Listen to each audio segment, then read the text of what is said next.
पण तुकाराम महाराजांना जेव्हा त्यांना बोलावणं आलं तर जावं लागलं की नाही. तर ही गोष्ट त्यांनी गावात सगळ्याला सांगितली होती. तुकाराम महाराज असा येणार होता.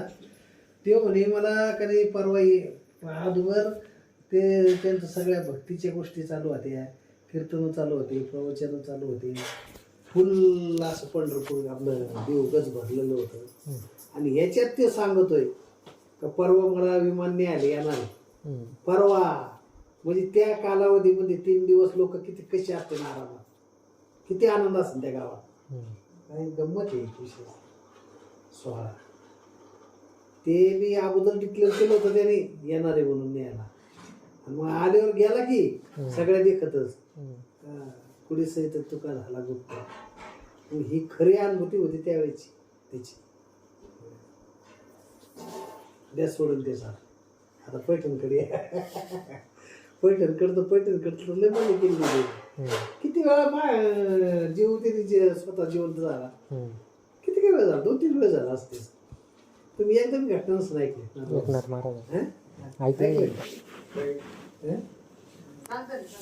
नाथ बाबा असे चालले ना जायचं त्यांना याच्यावर तरडीवर बांधलं.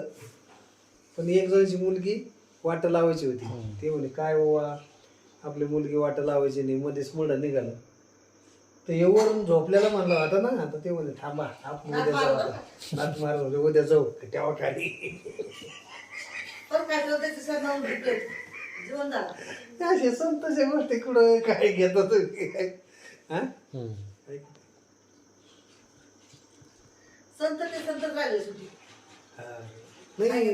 विचार करायची गोष्ट नव्हती.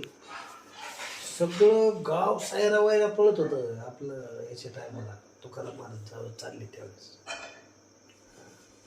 लोकांना डोळ्यात दिसत होतं, पण काय करावं काही कळत नव्हतं. दिसत नाही असं नाही, दिसत होत पण काहीच कळा नाही. आता इथं तसं झालेलं आहे. ज्यावेळेस माऊली गेले, हे सोपन काका गेले, नंतर आपलं हे नाही निवृत्ती पाठीमागे राहिला होता चांगदेव. चांगदेव गेला. ते बाकीचे गेले त्या टायमाला मुक्ताबाईचं तसं झालं. ते म्हणे आणि एवढा सोहळा झाला तयार, वादळ सुटलं म्हणूनच. आणि असं वादळ सुटलं का त्या वादळामध्ये अशी माणसं उडून जायला लागली. आणि त्याच टायमाला मुक्ताई उडाली परत आली ना राजा. कसा कालावधी असं किती संत मंडळी कशी झाली असं. आवाज झाला, फक्त आवाज झाला तेवढंच त्याच्यात ग्रंथ. काढ काढ काढ काढ अशी वाजली, मुक्ताई गुप्त झाली. विशेष पुढंच नाही, देह नाही ठेवला काहीच नाही काही. आणि हे सगळ्याच्या समेत म्हणजे सगळ्या संत देखत घडलंय. काय वर्णन करतील कोण, आता काय दिसतंय असं वर्णन करते. खूप वातावरण असं झालं, ढगाळ झालं, खूप वादळ सुटलं, कोणाचं कोणाला दिसेना. इकडं साड्या उडायला लागल्या, वाळू घातलेले कपडे उडायला लागले, नंतर पत्रे उडायला लागले, नंतर मग काय काय उडायला लागले.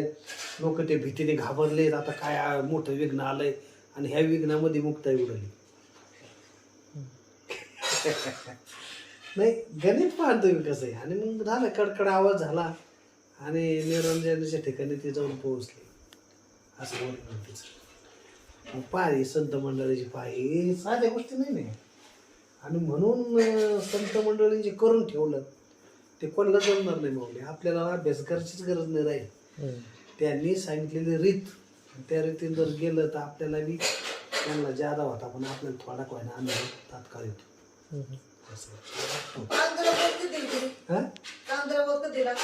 अगोदर दिला ना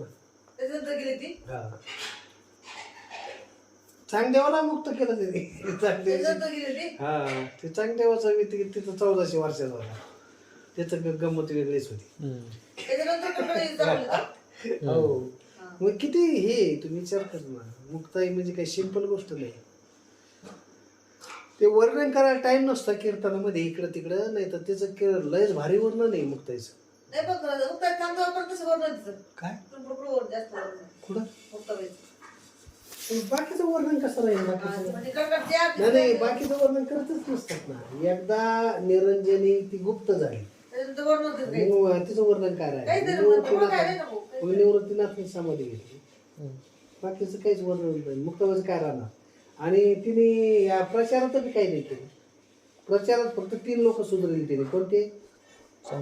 हा नाही, पहिली झापड याला मारली, झापड नाम्याला.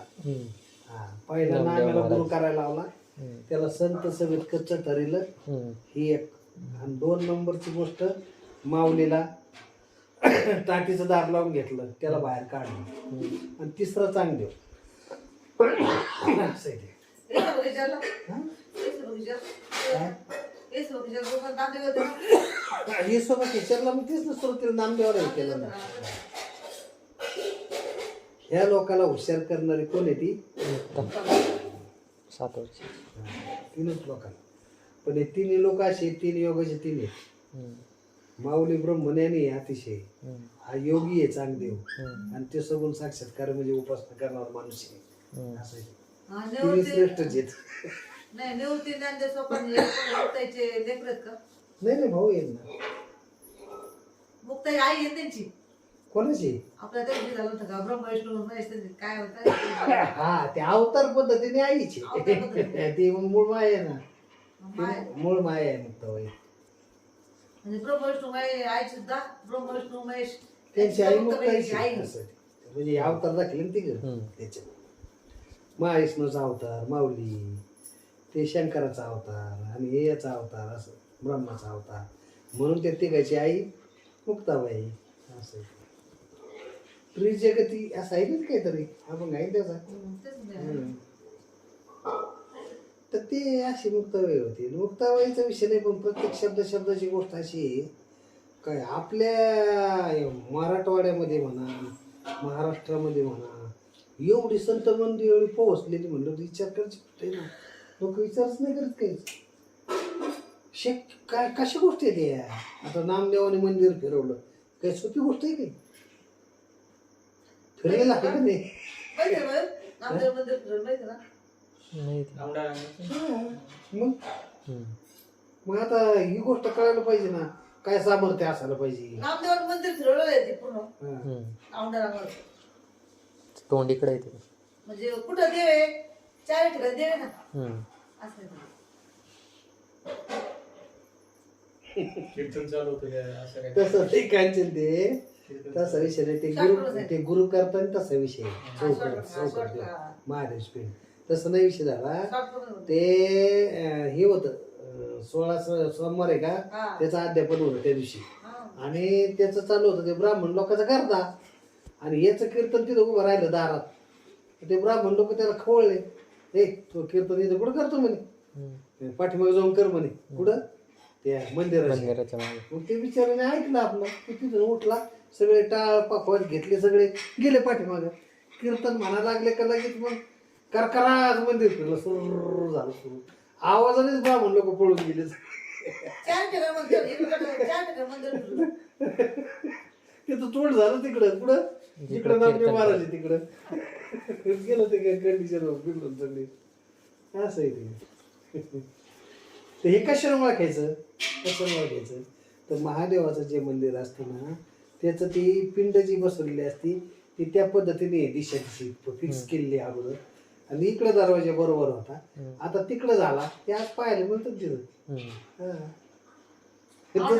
तसं कुठंच नाही ना, वातावरण उलट झालेलं. आपल्या दिवशी ठरलेलंच नाही सगळ्या गोष्टी कळून देत. तिथं लिहिलेलं असतं म्हणून, पण तरी बी माणसाच्या लक्षात यायला पाहिजे ना कशाने काय होतं ते.